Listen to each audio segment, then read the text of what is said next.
السلام علیکم ورحمۃ اللہ وبرکاتہ۔ الحمدللہ رب العالمین والصلاة والسلام علی رسولہ الکریم والعاقبۃ للمتقین، اما بعد۔ معزز سامعین، دوستوں، نوجوانوں اور بزرگوں، تمام حمد و ثنا کے لائق وہی وحدہ لا شریک لہ ہے جس نے ہم تمام کو یہ ایک مقصد کے ساتھ پیدا کیا۔ معزز سامعین، جہنم کے مسائل کی سیریز میں آج کا موضوع ہے جہنم کی حالت۔ جہنم بہت ہی بری قیام گاہ، بہت ہی برا مسکن اور بہت ہی برا ٹھکانہ ہے، جسے اللہ تعالیٰ نے کافروں، مشرکوں اور فاسقوں، فاجروں کے لیے تیار کر رکھا ہے۔ اللہ تعالیٰ نے قرآن مجید میں جنت اور جہنم دونوں کا بار بار بڑی تفصیل سے ذکر فرمایا ہے، اور ان دونوں میں سے آگ اور جہنم کا ذکر نسبتاً زیادہ مرتبہ کیا گیا ہے۔ شاید اس کی وجہ یہ ہو کہ انسانوں کی اکثریت ترغیب سے زیادہ ترہیب کا اثر قبول کرتی ہے۔ واللہ اعلم بالصواب۔ قرآن مجید میں جہنم کے بارے میں دی گئی بعض تفصیلات جہنم کو دیکھتے ہی کافروں کے چہرے کالے سیاہ ہو جائیں گے۔ سورہ یونس آیت نمبر 27۔ جہنمی عذاب سے تنگ آ کر موت طلب کریں گے، لیکن انہیں موت نہیں آئے گی۔ سورہ فرقان آیت نمبر 13۔ جہنم کی آگ جہنمیوں کے چہرے کا گوشت جلا ڈالے گی اور ان کے جبڑے باہر نکل آئیں گے۔ سورہ مومنون آیت نمبر 40۔ جہنم کی آگ یعنی سورہ مومنون 1 سے 4 تک۔ جہنم کی آگ نہ زندہ چھوڑے گی نہ مرنے دے گی۔ سورہ اعلیٰ آیت نمبر 13۔ جہنم کی آگ لوگوں کو چکنا چور کر دے گی۔ سورہ ہمزہ آیت نمبر 4۔ جہنم میں کافروں کو بند کر کے اوپر سے دروازے بند کر دیے جائیں گے۔ سورہ ہمزہ آیت نمبر 8 اور 9۔ جہنم میں کافر پھٹکارے ماریں گے اور شور اس قدر ہوگا کہ کانوں پڑی آواز سنائی نہیں دے گی۔ سورہ انبیاء آیت نمبر 100۔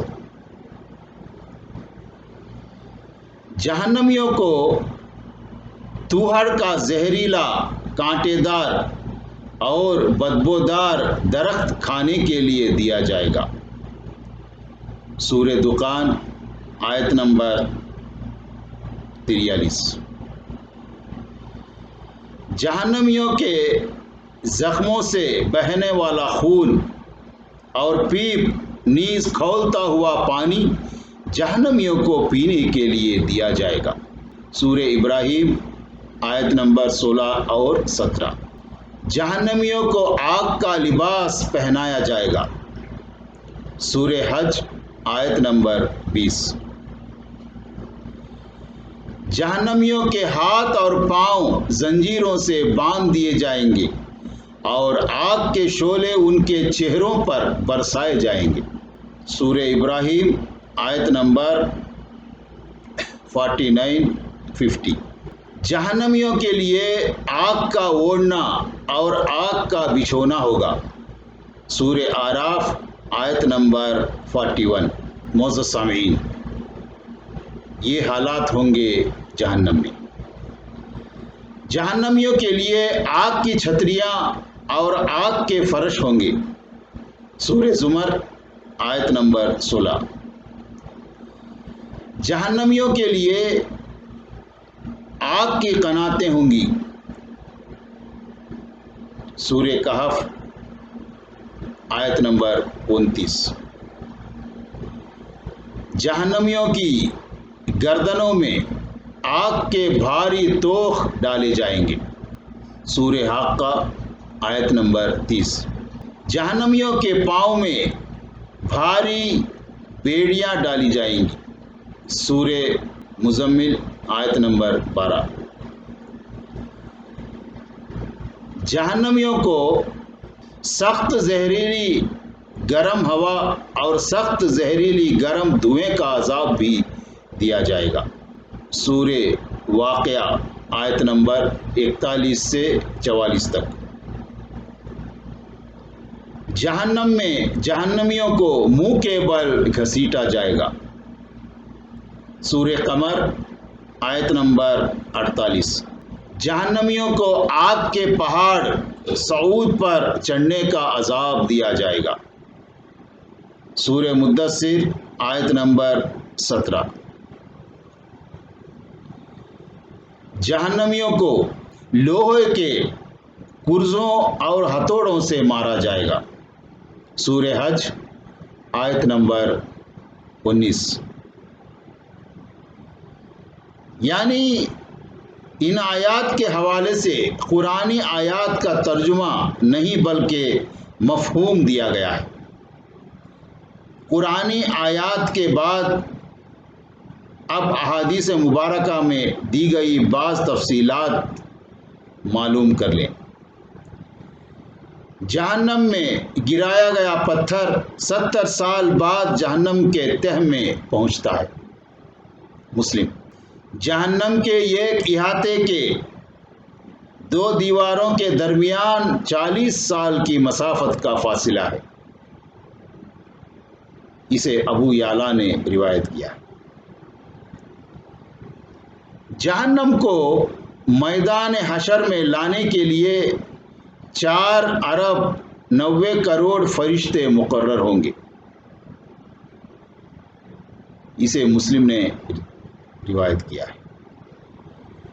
جہنم کا سب سے ہلکا عذاب آگ کے 2 جوتے پہننے کا ہوگا، جس سے جہنمی کا دماغ کھولنے لگے گا۔ اسے مسلم نے روایت کیا ہے۔ جہنمی کی ایک داڑھ بڑا دان احد پہاڑ سے بھی بڑی ہوگی۔ مسلم۔ جہنمی کے دونوں کندھوں کے درمیان تیز رو سوار کی 3 دن کی مسافت کا فاصلہ ہوگا۔ مسلم۔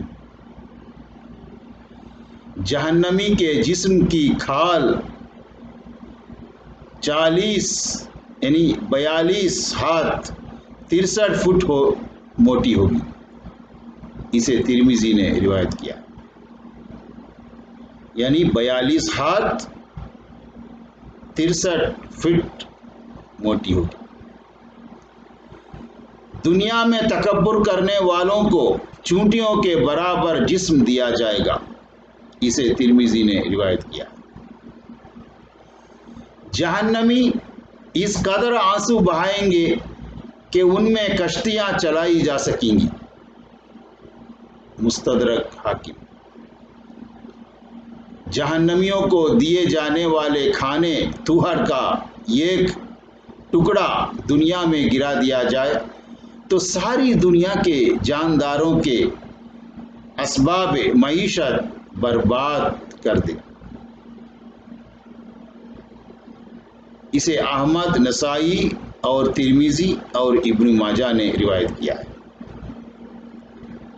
جہنمیوں کو پلائے جانے والے مشروب کا ایک ڈول یعنی چند لیٹر دنیا میں ڈال دیا جائے تو ساری دنیا کی مخلوق کو بدبو میں مبتلا کر دے۔ اسے ابو یعلا نے روایت کیا۔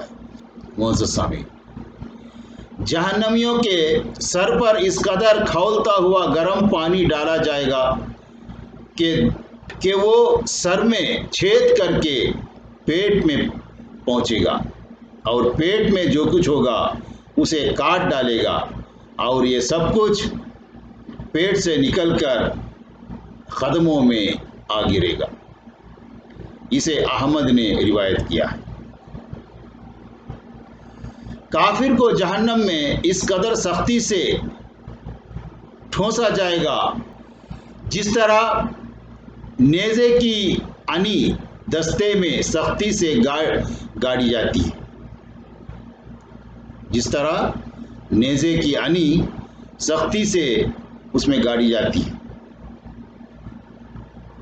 یہ ہے شرح السنہ میں۔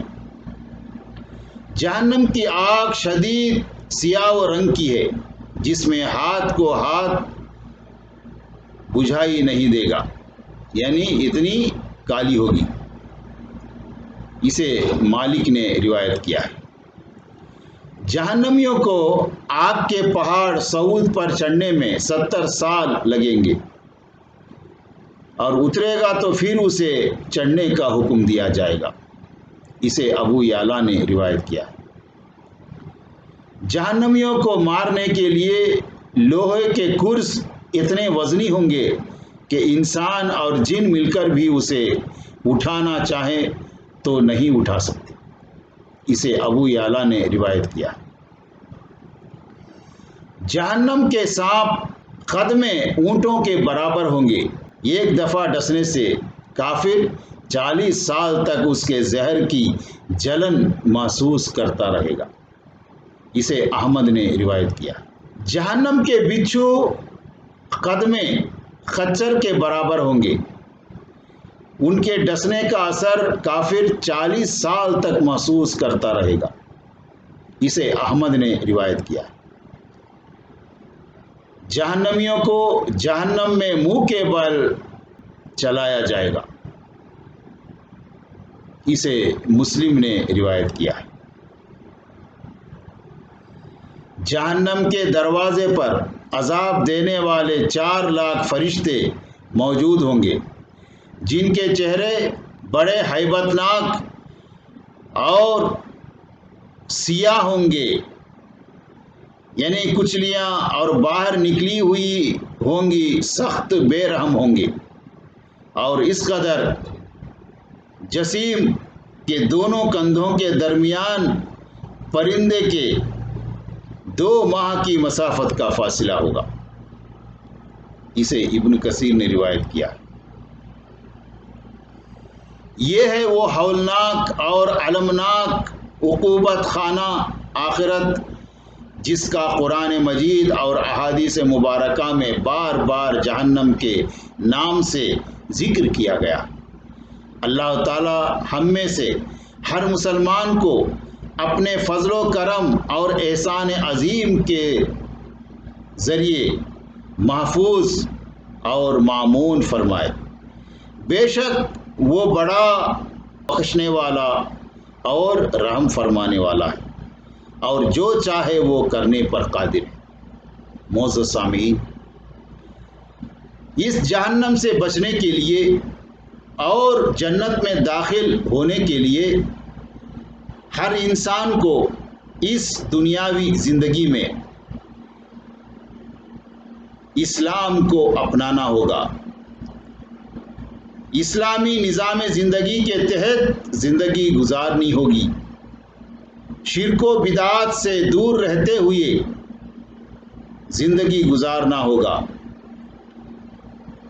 سب سے پہلی چیز اسلامی تعلیم، دینی تعلیم حاصل کرنی ہوگی۔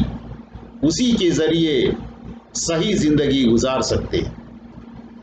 اس لیے ہم تمام کو چاہیے کہ ہم میں سے ہر ایک دینی تعلیم حاصل کریں اور اس پر عمل کریں اور اس کو دوسروں تک پہنچائیں۔ یہی ایک راستہ ہے دنیا میں بھی اور آخرت میں بھی کامیاب ہونے کے لیے۔ اللہ تعالیٰ سے دعا ہے کہ اللہ تعالیٰ ہم تمام کو جہنم سے بچا کر جنت میں داخل کرے۔ اللہ تعالیٰ ہم تمام کو ہمیشہ نیک توفیق عطا فرمائے۔ آمین۔ وآخر دعوانا ان الحمد للہ رب العالمین۔ السلام علیکم ورحمۃ اللہ وبرکاتہ۔